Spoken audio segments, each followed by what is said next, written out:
Norway are lying in wait, but who are they lying in wait for is what we're going to find out in the next few moments or hours as Germany take on Poland.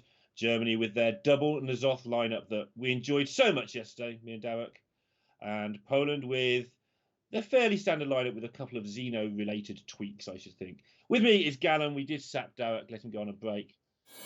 This one, Gallon? I am. I think these are both very strong teams. Bunny Hopper and Casey are both 2 Grandmasters, and they're both very strong Grandmasters. Casey made it to the global finals, and Bunny Hopper also had a fantastic record throughout both seasons last year. I mean, and if that's not a testament to how good they are, look at 2018, where Bunny Hopper made it to the World Finals. So both these guys have a lot of experience. I think HEG for them is not like the biggest tournament they've been in. I think they will not be stressed out about this, so I imagine to see some excellent plays from them. But on Poland's side, we also have someone that made it to the World Finals in A3650. While he did not make it to the top 8 at Worlds, he ended up falling out in top 16. The fact that he even got there just shows how good of a player he is and how high level this match should be. Yeah, it should be an absolutely stunning one. And Xeno has been around. He's had results in WSG. He did well to get to the Battle Rift finals this year. And he's one of the game's lateral thinkers. Example of that for Battle Rift, he had an engagement he just couldn't break going up to the finals, so he wasn't very well prepped. So he took a load of decks that nobody was prepped for to level the playing field. Okay, they were a bit weaker, but things like Highlander Warrior, for instance, he took. Just to say, well, I don't know how to play this, but then nor does my opponent, so now it's a fair game. And I mean, that sounds silly until you think about it. He said, I just don't want to play Shaman versus Shaman when they play thousands of games and I haven't. And when you think of it that way, that makes a lot of sense. What's funny is I think that even shows up in this tournament specifically. They brought Highlander Paladin, which we do not see that often, It kind of like falls in and out of style, and for this event, it's like a very unique choice, I would say. It's also a very weird build of Highlander Paladin. It's the one with Nazoth, which is an even rarer version because it's usually more of a beatdown deck, but the Nazoth build with Katotes is just like a little bit more defensive. It's very strange. I think we already see in this game that it's paying off pretty dramatically. Like, Xeno is off to a blisteringly fast start. He has pretty much everything that he wants in the early game. He's got a Zephyrus. He has 3 mana to spend this turn, and to top it all off, on turn 5, he can just go coin Mysterious Challenger. So this is looking very good for Poland right now. Casey did manage to find a Sip stat, which I think is going to be pretty crucial for fighting back, but he still needs a couple tools like Restless Mummy, Silly Axe, Dynamatic to actually contest this board if he wants to stay alive.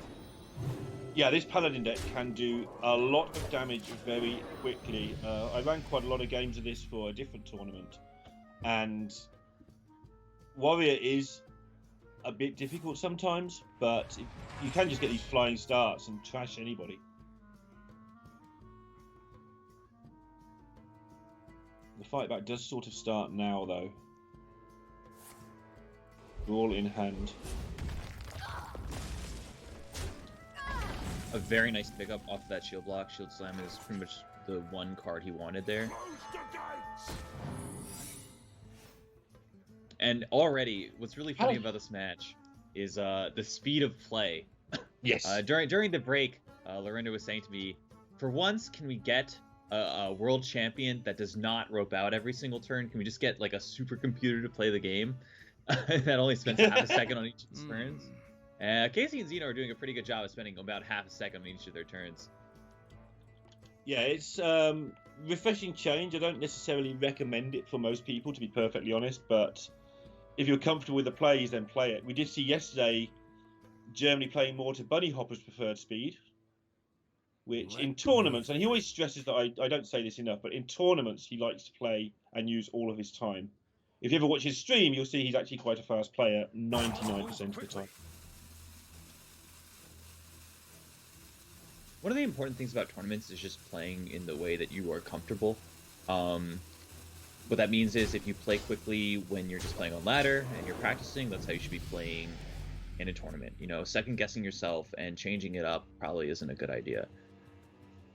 Yeah, that's very true. I know that whenever I've spoken to fast players like Casey, Zixo, one or two others in the times, they say that they feel they get their advantage to some extent, but especially against slower players, by just putting them under time pressure. Don't let them think during your turn. If you're comfortable and don't second guess yourself, like you said, just do it. And honestly, what's really interesting about that is I always wonder if there's like some minor optimizations people could be making when they're doing like their practice sessions at home. One of the big things about playing on a big stage, when you're, at a LAN, you're playing on the like premier stage, the broadcasted stage. There's lots of white noise that they had to play in your headsets to avoid you hearing any of the casters talk. And what that means is that you can't like have the same comfort of listening to music or just listening to the game sounds. You have to listen to that like crackling white noise. I wonder if there's a world where to get every single edge you can get, you're supposed to practice with white noise at your house. I mean, yes, for sure. Or you can simulate that by listening to me and Derek casting while you prepare. Very true. It's not very true. I know that there is a phrase. You won't know snooker because you're from America, but one of the world champions from a long time ago said the way he did it was to play like it means nothing when it means everything. Meaning, just play your normal game, but somehow you've got to pretend that it doesn't matter. Because the second it starts to matter in your head, then you're going to double guess stuff. Makes a lot of sense.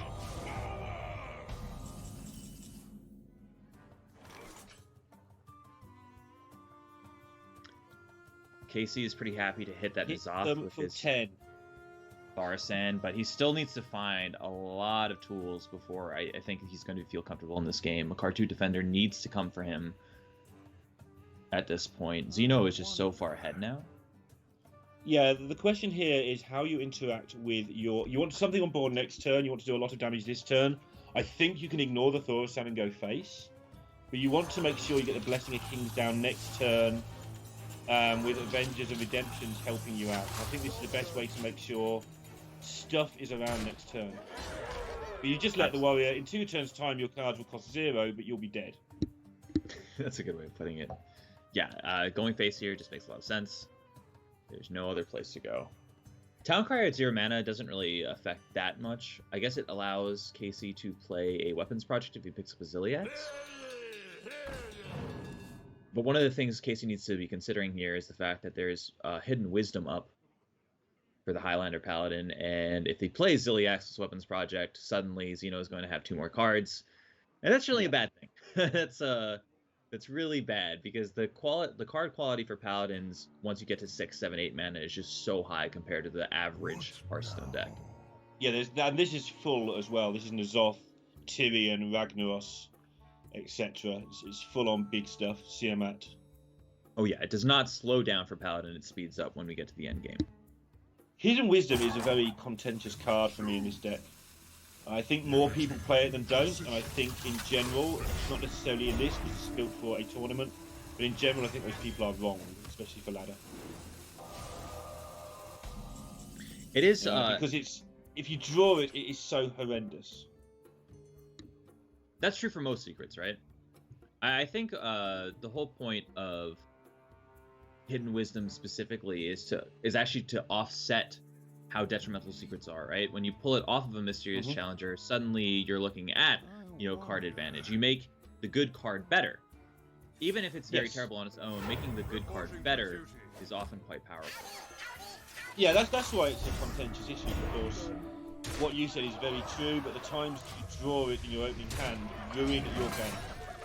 Whereas the others, at least, like Noble Sacrifice or something, at least it buys you a turn to put more stuff down. Hidden Wisdom does nothing. And even worse, they very quickly work out its Hidden Wisdom. Speaking of nothing, that's what Casey and Bunny Hopper can do right now. They are getting the door beat down.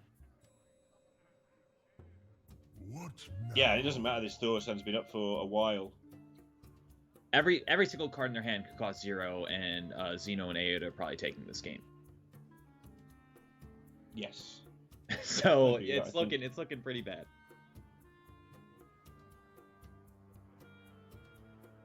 Yeah, this is a good one to get out of the way. This matchup can go very badly for the Paladin. It's quite it plays how you'd expect Highlander decks to play, as in it's pretty variable what it does. It curves out more often than you feel it should, but it can just have horrible games where nothing happens, which for me is what the downside of a Highlander deck should be.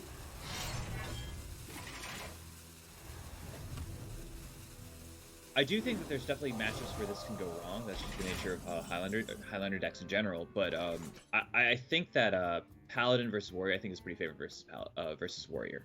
Paladin has a lot of tools, especially this build with N'Zoth, Tyrion endgame, where they really just don't slow down the entire time, and the Warrior can often be left with very dead cards in their hands, stuff like Archivist Luciana and an unactivated N'Zoth. So yeah, the stats say it's very favoured. I've never been quite so sure. But yeah, with Kurt Mulligan and keeping Blessing of Kings, that sort of thing, you can definitely give yourself a strong chance.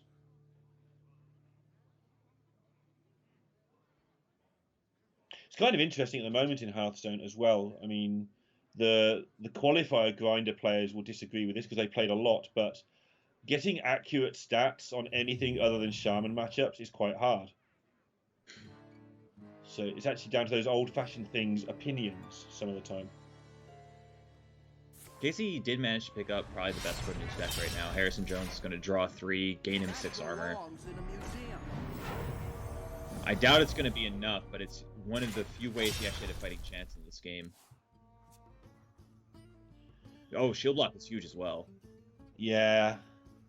I think the game plan from Casey here is proc the Noble Sacrifice, get the auto defense matrix off, Whirlwind, proc the Redemption, and try to land a shield slam somewhere. It doesn't matter that the Hidden Wisdom will be activated. I don't think Casey can really worry about that right now. Yeah, he needs to fight. Give him the cards for sure. Paladin sequence takes so long to animate as well. Interesting sequencing on this. Oh, I mean, I guess the Redemption had already activated. I apologize. Sorry, it's hard to keep track. It's okay. I'm trying to add up this lethal, but it's not quite there.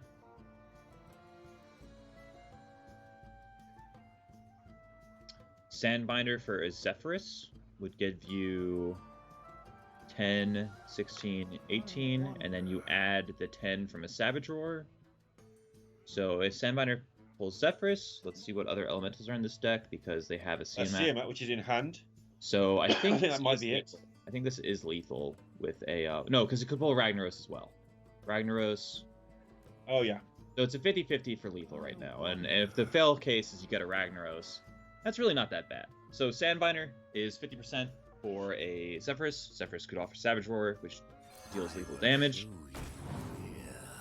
And that's the Ragnaros, so the game is going to continue, but not for the very long. Of course they get the Ragnaros, yeah. Which, if the board is cleared this turn, they're going to have an Ashbringer and a Ragnaros next turn, which will clear basically anything. Germany is so dead this game. If for some reason this game is continuing next turn.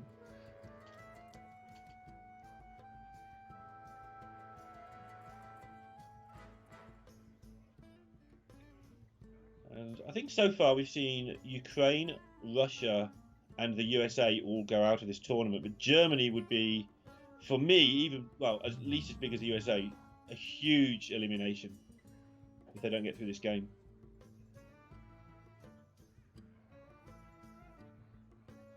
Bunny Hopper and Of course, Zephyrus played earlier.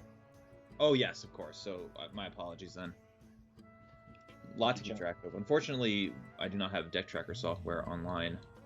I thought it was played turn 2, and I spent about 10 seconds trying to remember what it would have got. Couldn't remember and assumed it wasn't played after all. I believe he got a backstab. Is he backstabbing you?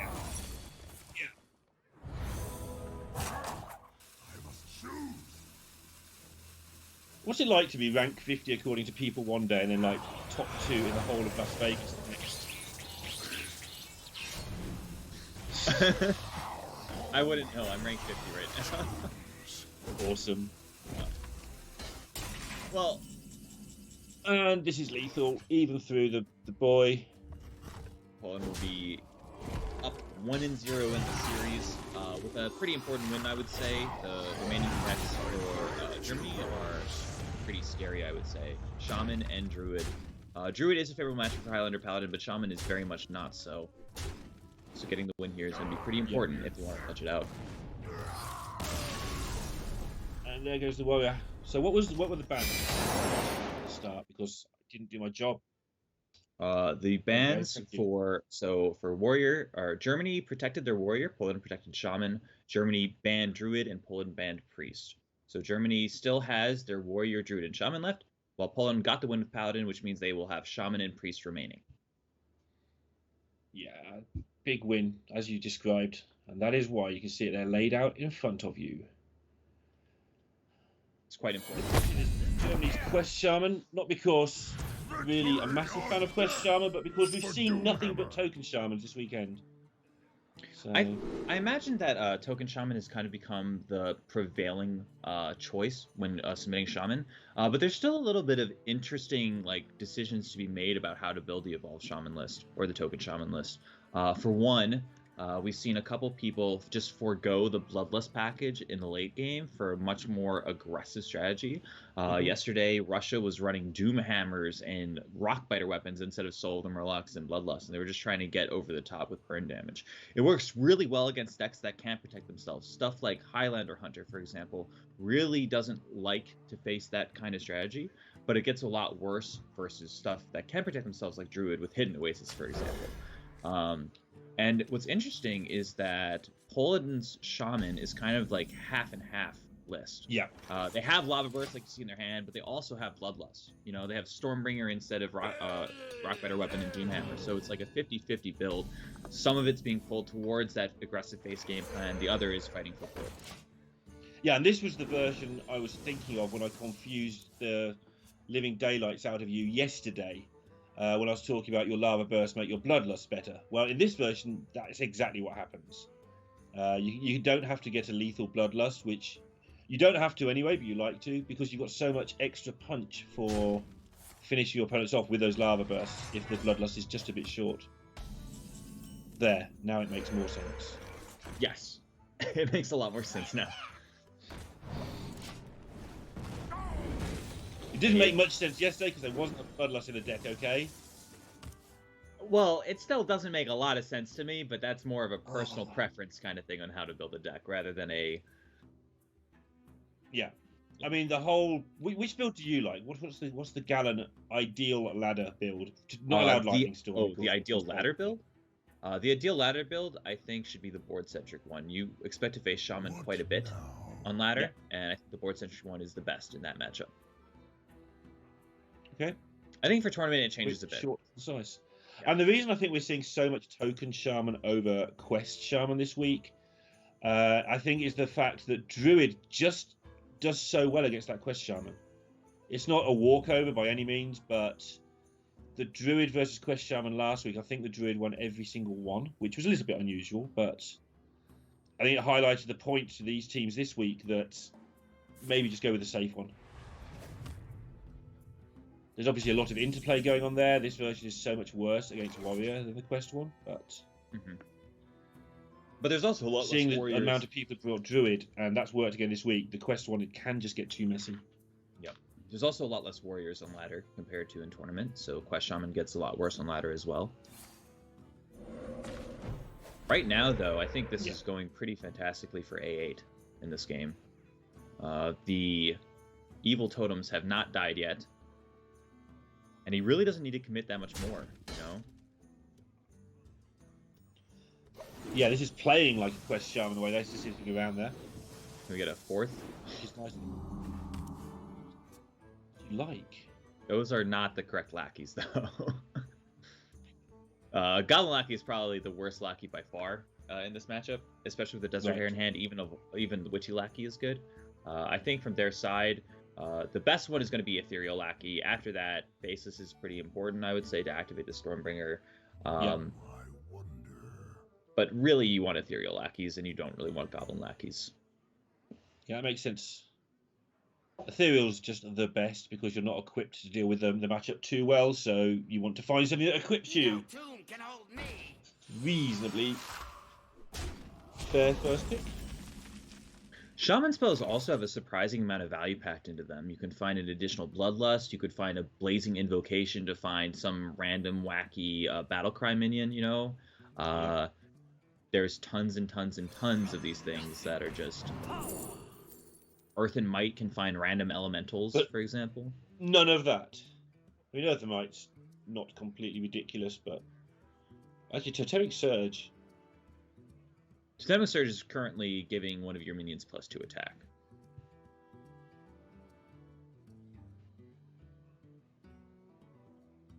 It also lets you cycle towards a Bloodlust. I kind of actually like the Totemic Surge there. Yeah. It was actually giving your minions +4 attack. Well, hold on a second, because I actually really like the Totemic Surge based on the fact that he's toteming here. Going for the pretend Bloodlust. Oh, they're going to kind of bluff this and say, you don't want to kill this board, don't worry about it.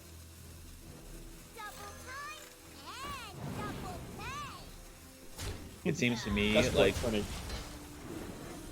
I imagine they just want to hedge their bets here and try to land a Stormbringer. Hopefully Casey will not clear this board, and then the Stormbringer can come down and just get some huge minions like Tyrion. I love watching people play any deck against Warrior. Apart from another Warrior. Watching how they try and fiddle around to force Warriors to use removal. This totally innocent board is definitely not a totally innocent board. And yet you don't want to have to deal with it, but you have to. I love it. I think once you start playing against better and better players who understand that you're trying to force out the removal, like they start doing the half plays, you know? Yeah. And it becomes a lot harder to force a good player to do what you want them to. Which is honestly like a very large part of the game at some point where, you know, it's like this weird mind game where you want the other player to do something. So you have to like do just enough to make them do that thing. But you have to like pretty much walk a tightrope to get there, because if you do too much, then they actually get enough value to justify the play. But if you do too little, then suddenly they could, you know, instead of warpathing, they could use their whirlwind, for example. And maybe that's like a huge deal because 5 turns down the line, it leads to something. So you have to walk this tightrope to get to that spot to actually force someone to do the play you want them to do. Yeah, and against Warrior, as it's currently built, if you're not careful, you start activating their minions. Like, for instance, the Dynamatic is looking pretty good right now. So you have to be careful of all that. But it's just fascinating, the interplay. Good players doing this stuff. Oh no, that's a terrible minion to get. You can't even zap it to buff it because it's still going to have 5 mana or 5 health at the end of turn. That's Arcane Devour. It says whenever you cast a spell, gain +2/+2. God, just turn into something else. Light the music. It's pretty rough raid. Still, yeah.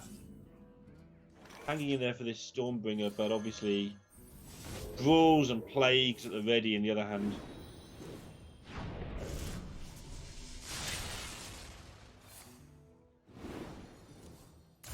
Just going to make another wide board. Earth and Might here will pick up a additional Lava Burst. Yeah, why not? It's 10 damage in hand. You only need and a 22 card you more. desperately didn't want to draw from your deck naturally. That's just like a Spirit of the Frog that's way bigger. That could actually cycle. What can that find that's important? You can find 0 mana spells. You can find a Bloodlust necessary. He'll still A8 will still need quite a bit to here. It's draw a minion from your deck, right? Let me reread this card. Is it whenever you play a spell or whenever you play a minion? Whenever you cast a spell, draw a minion from your deck. Okay, so that actually is very important, right? Yeah, it was built to go with Hagatha, wasn't it? Yes, because whenever you play a minion, you get a spell, and then whenever you play a spell, you get they came out at the same time. It was kind of the meme combination of the set.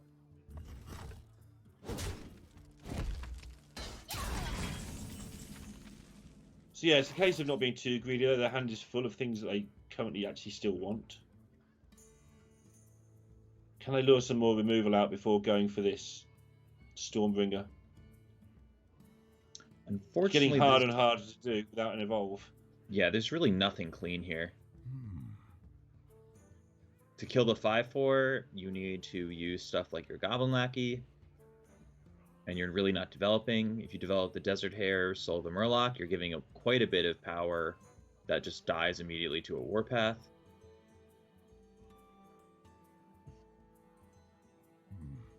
What to do? Yes, this is super tough.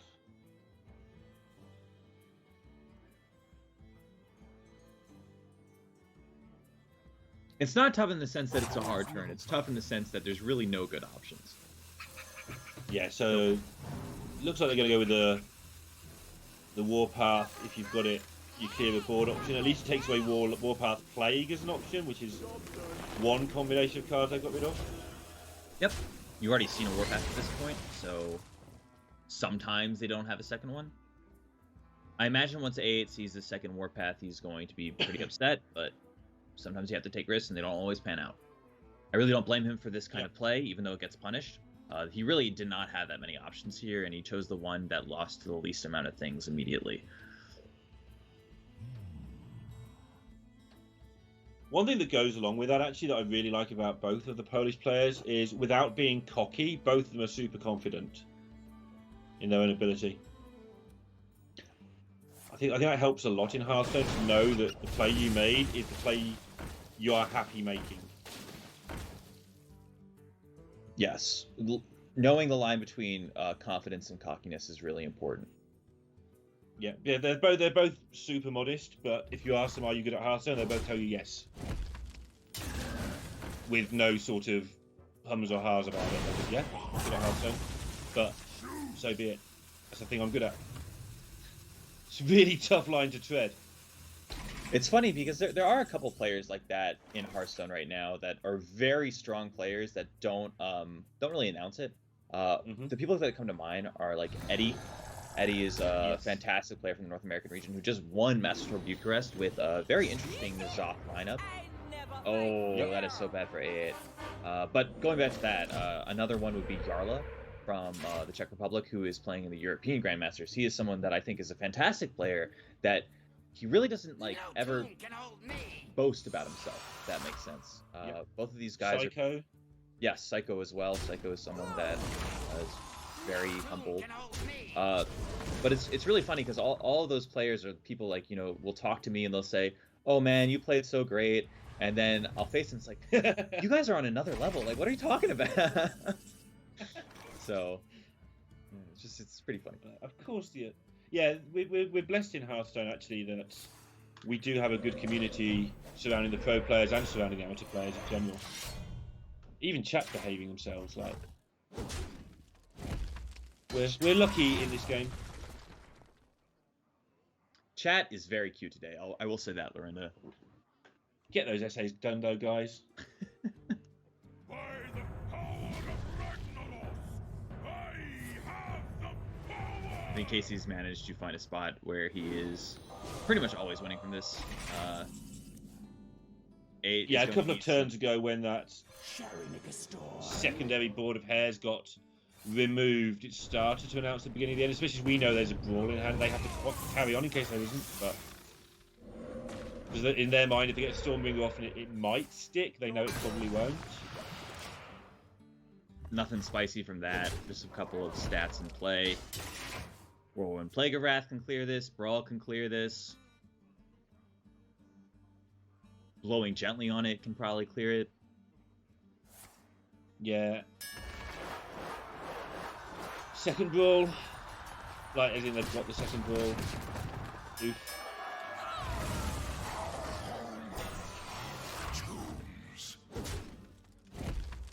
Stormbringer can find nothing. All right, we're going to game 3. That seems like the right play. That's how the matchup's been shaping out over the past couple days. We've seen the Warrior just kind of stomping on a Evolved Shaman, and honestly, it hasn't been close. Every single game so far, it's been 1 or 2 percenters after a certain point for the Shaman to win. And it's not like the Shaman has been getting terrible hands. They've been getting pretty spectacular hands. It just seems that once there are 2 AoE removal spells, they just flop and fold over.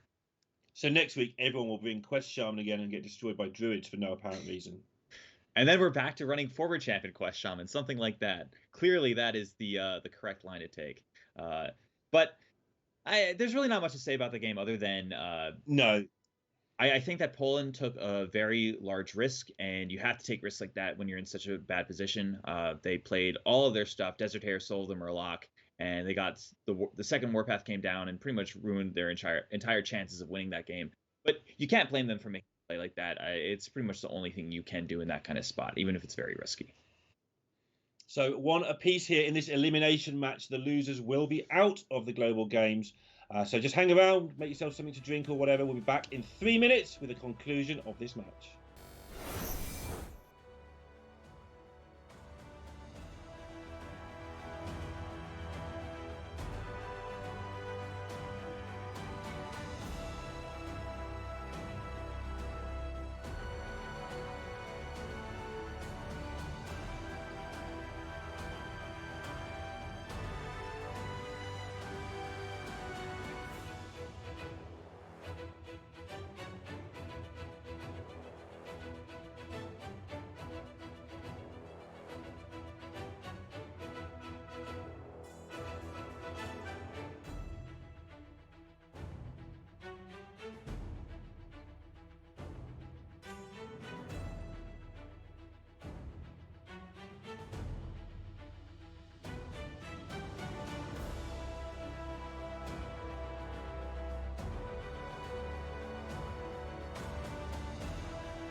One of these two countries is going to be knocked out, Germany or Poland, in the next 3 games of Hearthstone.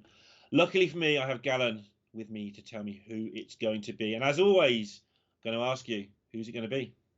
I'm going to go with Germany here. Germany is a fantastic group of players, Bunny Hopper and Casey. We see them right now, but you know, they have their work cut out for them a bit. I would say that Quest Shaman versus Combo Priest is an uphill battle. I know that Bunny Hopper and Casey both have varying opinions on what Quest Shaman's matchup percentages are, and they often are disagreeing with like the normal opinion. I think that Quest Shaman is favored against Priest, and I know that's not the common opinion. Well, that's their opinion as well. They think Shaman is favored versus Priest. Now, what I will say is that Evolve Shaman very much is. And Quest Shaman used to be very unfavored versus Priest, but the addition of Evolve makes Desert Hare Evolve such a powerful combo that I think Quest Shaman has a lot more game now than it did earlier. But I still think that Shaman is a bit unfavored versus Priest going into this match. I'll fight you on that with my stats. Unfortunately, I was working my way back up through ladder, so they're pretty meaningless. I was destroying priests all the way, but this hand is not a destroy priest kind of hand, to be fair. Evil Key Cable is Rat. to do all the easy things. Don't die to the priest whilst completing the quest. That sounds absolutely lovely when you say it like that. The trouble is, priest tries to kill you on turn 4, and without a way of occupying on turn 2 that they haven't got, they are going to struggle here, I think, to keep the priest under control, to be fair. Yeah, this definitely looks like a kill people on turn 4 kind of priest hand. Double Light Warden, double Beaming Sidekick. How do you even answer it? Yeah, not easily at all. And there's one of the key cards in every matchup, but particularly in this one. If you can get the Mogu, even if you can't kill their stuff, Mogu into Mutate, of which Germany are only playing 1, can just turn it around in a hurry. And oddly enough, the lackeys you were talking about, the Goblin lackeys, are pretty good in this because you want to give your stuff instant rush and trade into something because, again, the priest gets out of hand so fast. The rush is actually really big. I think for so AA, opponents need to be awake. The one way to lose this from... It's not the one way, but the main way to lose this from where they are right now is to activate that Mogu. So we'll see them play 3 minions and trade away the 1/1, keep it out of range.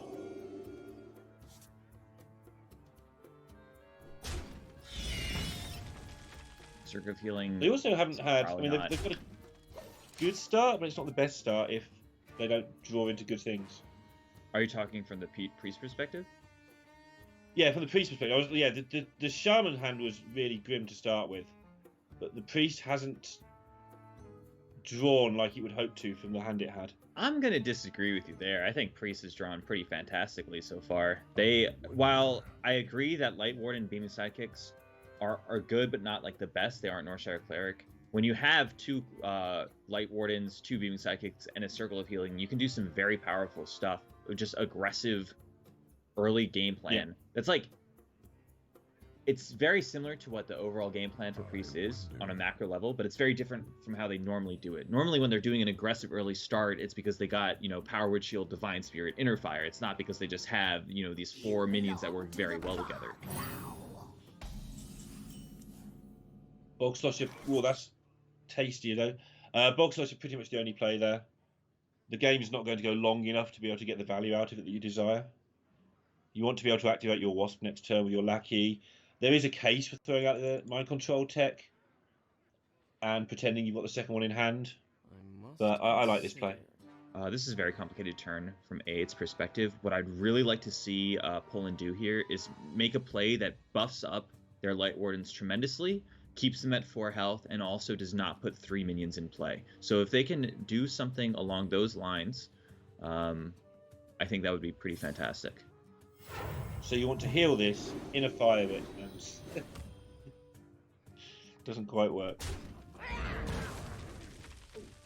You okay with this? I think there's a couple ways to optimize this turn, and I would say, for example, starting with Inner Fire on the one that you're not attacking with just pushes 3 extra damage. Maybe there was a world where Nephrosit Ritualist could come down after you trade in the Beaming Sidekick, but specifically with this kind of line, I imagine that Inner Firing first would have been correct, just based on the fact that you're pretty all in on the strategy of hitting repeatedly with your Light Wardens. There's not that much that actually contests an 8/4 on turn 4 from the Shaman side. It's really only Kobold Lackey plus Weaponized Wasp that does it. Sometimes Mogu Flesh Shaper plus Mutate could find something like a Walking Fountain, but if they find a Walking Fountain, you're pretty much out of the scheme anyways. So while I do like their strategy of not playing 4 minions, I think there was a little bit more room to optimize this turn. Yeah. On the other side, though, Germany have got a Wasp and nowhere to point it. Like, you don't want to point it at the 1/2 because you want them to have minions on board, and the 5/4s obviously just absorb the blow to some extent. You're never completing the quest in this game, so that's not a relevant thing to talk about. I think you have to hope for Mutate next turn, so you can't play your Mogu. Are they going to?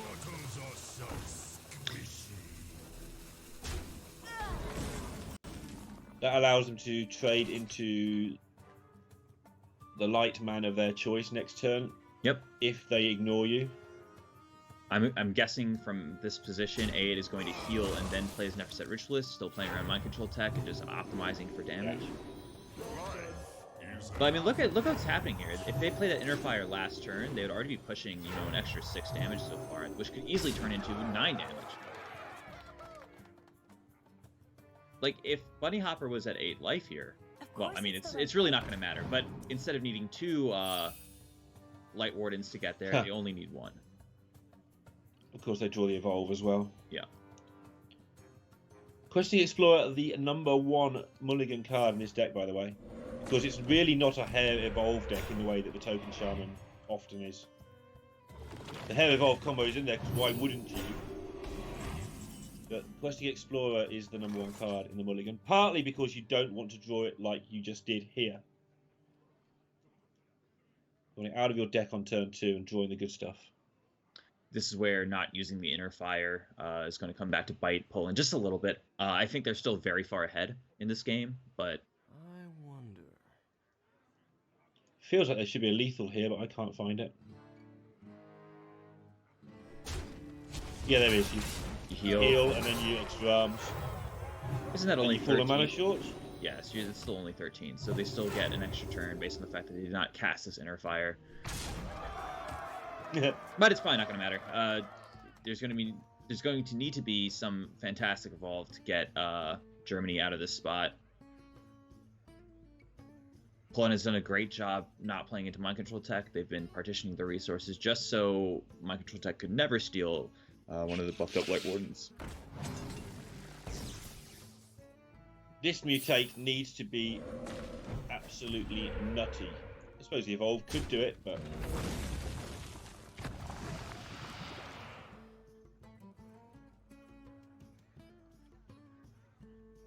Mutate would need to find something that will know your numbers. 13-6. Ziliax can potentially do it. Ziliax trades off 2-3 and then protects against the 13 attack Light Warden. The 1/1 also has Rush, just something to keep in mind. What to do? Oh, big minion, That's not enough. Poland and only two, not- even worse, Quest Shaman and Token Shaman still on the board for Germany that they've got to win. That is a toughie. It seems like Poland is going to be in a pretty dominant state from this point onwards. They do get to have a Shaman going up against, you know, Germany's Druid. That's a bad matchup for Druid. If you get a Desert Hare Evolve or a early Mogu Flesh Shaper Mutate or early Mogu Flesh Shaper Evolve, Druid can really struggle. The good news is that I personally believe that their half and half game plan of running some Lava Bursts might come back to bite them just a little bit. Lava Burst is not a very powerful card versus Druid, just due to the fact that when you try to go over the top, Ferocious Howl and Hidden Oasis really punish you. I must protect. Those cards aren't nearly as good at dealing with stuff like Sea Giant, which the Shaman does not pack. I also think that Evil Totem is a good card, but I think against Druid specifically, it's not like this insane opener kind of start. You know, Druid's maybe a little bit unhappy to see an Evil Totem early on, but it's not the end of the world for them. Yeah, it's an interesting keep to not go full on combo, but you don't keep the evolve quite as often when you're not on the coin in Token Shaman. It's still very close, but off the coin it is slightly worse. So maybe that was a factor in keeping the totem. What's really interesting is that we start seeing, I believe, people cut Baleful Banker for Sathravar because it just does the same thing but better. You know, if you play a Kun the Forgotten King and you play a Sathravar afterwards, you get a 7/7 in play and another Kun in hand. And while I have personally not actually played this build myself, I know a lot of people are saying that it's quite powerful. Sathravar has also been starting to see play in Holy Wrath Paladin instead of Baleful Banker because it just does the same thing but better in the late game. When mana isn't a concern, suddenly Sathravar becomes quite a powerful card. Yeah, I'm going to take a little comment. I've seen it in the Druid, and I do agree. It definitely works. I don't think anyone can quite agree on the best build yet. But you say mana's not a concern, but 9's a lot. I know you can play Kun and then play Sathravar and cycle that way. But yeah, you can do a lot of other things with that 9 mana if you're cycling bankers and Elisas, you can get a lot more cards played. I guess some of it comes down to, especially with Druid, does it matter? Pick one and it will win if you get to that stage of the game anyway. So whatever you enjoy most. I'm going to say it does not. A lot of times. Most of the time, it does not matter. If you can start assembling it, that's just more than good enough. You know, a lot of times, like when people get to these fatigue scenarios, it doesn't take that many turns to win. You know, it's not like you need to stay ahead in fatigue for 20 turns. You just need to do it for like 2 or 3. Yeah, play 3 Kuns and you kill your opponent unless they're a warrior every time, basically. Doesn't really matter. You've got 30 armor and you've got 3 7/7s and a load of stuff in hand still. A8 picks up a fantastic card here. Evolve with Desert Hare means that his turn 4 is going to be pretty spicy. Bunny Hopper does get to clear the Evil Totem, but he's going to have his work cut out for him. Yeah, this just hasn't been fun at all for Germany so far.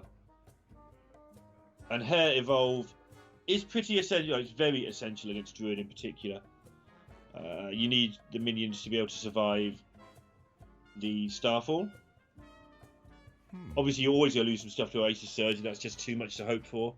But Hare Evolve tends to get your Starfalls as a Druid into quite a bad spot. And the second something survives, then you're in a great position to start going for the Stormbringer later.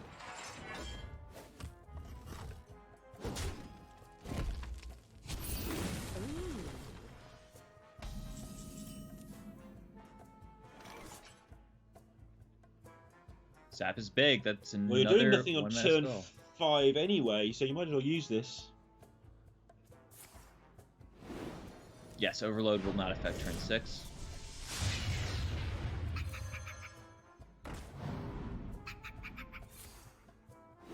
Anything bigger than 3, they're looking for in the healths. Well, one of these is really bad, but Ahmet is so good here. Yeah, and Starfall's not in hand anyway.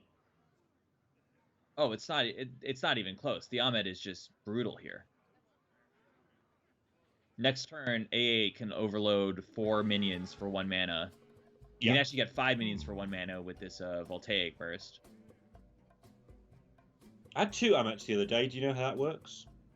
You have 2. It works how you think it works. It's not a trick question. Yeah, I had 2 Amats from an Evolve. The first one will set its health, and then the second one will set its health. So if you have a 2/7 and a 2/4, and the 2/4 got summoned second, the 2/7 will go off. You'll have a 7 health minion, and then the 4 health minion will go off, and you'll have a 4 health minion. Absolutely spot on. This man's good. He knows the rules of the game that he plays for a living. Kind of a requisite. In some cases. Yeah, it is. There are sometimes examples that don't work as you'd expect, but that one did go how I thought it would. But how this goes for Druid when you've got an Ahmet on the board is all these lackeys become absolutely insane. Yes, you're going to have a bunch of 9 health minions. Yeah. On the turn before, you're trying to turn whatever minions you have into legendaries.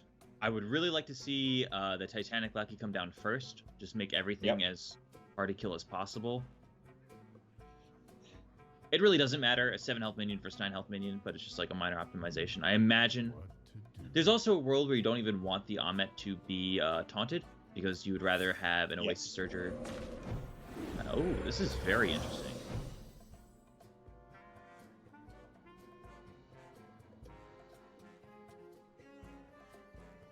What this strikes me as is you'd want to taunt up the Grifta and also give it Rush to protect yourself against Oasis Surger.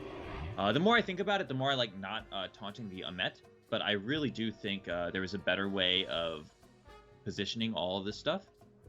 For example, if you put taunt and +1 attack on the Grifta, suddenly Oasis Surger becomes way less powerful.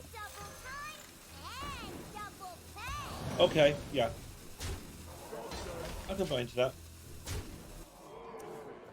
I don't think it'll matter too much. But it is something to consider.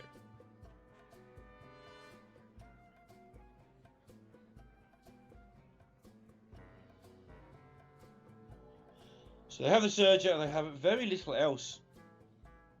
Obviously they can do that this turn, but even for next turn, if this is an even half decent Stormbringer, Poland are going to be in a great spot. They can kill one of these before even doing it as well, which is obviously nice. I'm not even sure if you need to cast a Stormbringer here. I think there's better stuff to do. Might not want to now, yeah. Especially because Stormbringer is starting to look really good. Something to keep in mind is that if you cast Soul of the Murlocs and trade your Grifta in, the 1/1 Murloc that spawns will become a 1/7. Yeah, this pickup, even without this pickup, it was looking good. But now you've guaranteed your Stormbringer is always going to be good for the second burst later on. Sludge Slurper here lets you get 2 1/7s with Rush.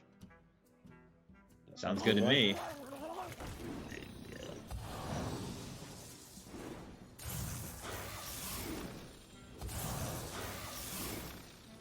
1/7, shoot a guy, available.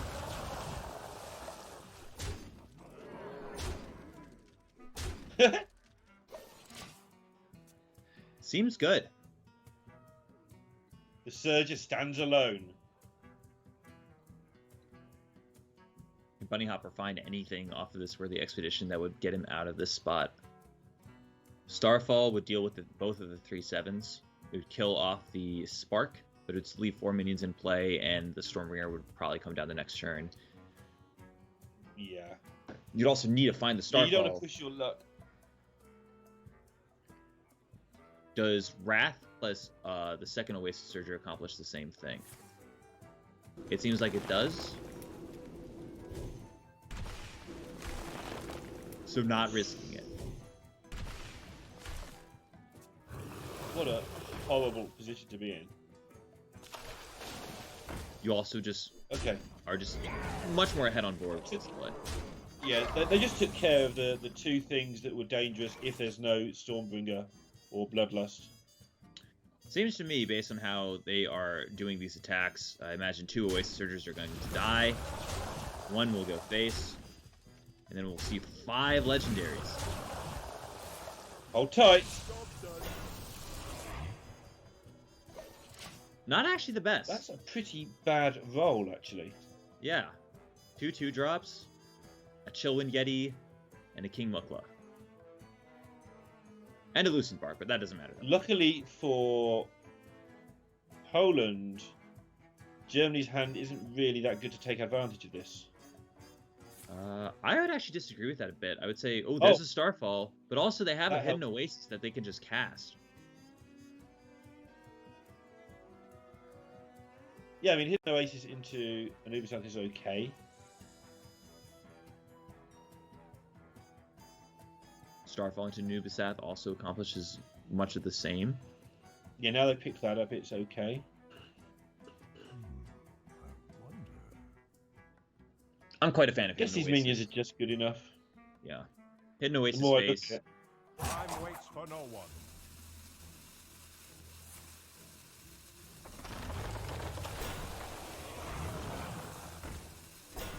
So that's assuming the Shaman doesn't draw any more cards, but they've still got... Oh, actually wasn't going to mention Bloodlust, but they've still got Bloodlust as well.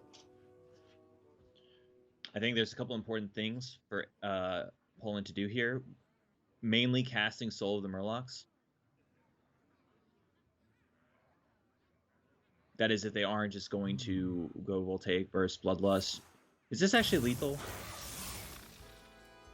My instinct says no, but that's not a calculated instinct, that's just an instinct. I believe it's exactly It's enough lethal damage here. not to pass up. Oh, okay. It's exactly lethal here, yeah. I trust the money to count. So, good job to them to actually count the math. The important thing was not to cast Soul of the Murloc there, is to kill the opponent. Yeah. Well done by Poland. 3-1 against Germany, and I'd say had a pretty commanding game throughout. You know, there was one pretty grim game that they had, Shaman versus Warrior. They had to take a risk, and it didn't pan out. That was the most common occurrence in that spot. But overall, I mean, we just see like the dominating performance of all of these decks that they were playing. You know, Priest just having a very aggressive start with their double Light Wardens getting buffed up. And then in the final game, we see both the power of Evolve and maybe not so much the Stormbringer, but even without like the super powerful legendaries at the very end, it was still more than enough to get over the line, deal the 30 damage with that Bloodlust. Yeah, and now they're going to get their chance to go through. They've got to take on Norway to do it. Shame to see Germany go. I think they're a team that I would love to see go well in global games. They've deserved it, but for various different reasons over the years, you maybe remember some of those from 2 years ago, Germany never really got that far in global games. So maybe next year for them. But we'll see far more of Bunny Hopper and Casey, so they'll have a chance to redeem themselves. I don't think they did anything wrong, just their lineup didn't match up with the lineups in the group very well, I don't think. Yep, Poland will advance on to the decider match. Excuse me for interrupting you. Will advance on to the decider match, but their opponent is one of the previous Hearthstone Global Games champions, so they have their work cut out for them. Did I mention that Hunter Ace and NTR are on the Norwegian team? So it's going to be interesting to see who wins this. I think it's going to be pretty tough for Poland, but if they play like they've been playing, I think it's going to be a very interesting series. Yeah, looking forward to it. So once again, we'll take a short break and we'll get that decider match for you in just a moment.